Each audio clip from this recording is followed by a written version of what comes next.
Welcome to Let Me Fix This. Enjoy the video.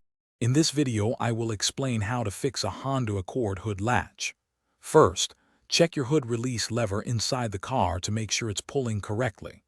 Then, open the hood if possible and visually inspect the latch mechanism for any obvious obstructions or debris. Also, confirm that the hood cable is securely connected at both the lever and the latch ends. This initial check helps pinpoint the problem quickly. Once you've identified the area, apply a good quality penetrating lubricant to all moving parts of the hood latch mechanism. Work the latch several times to help the lubricant penetrate. If the hood isn't closing properly, you might need to slightly adjust the striker plate on the hood itself. Loosen its bolts, make a small adjustment, and then tighten them.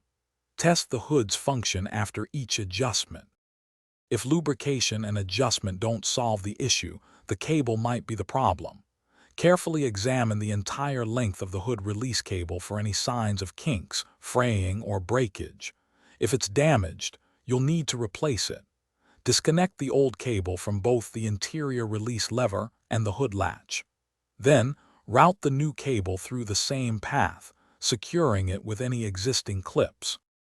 After any repairs or replacements, it's crucial to perform a thorough final test.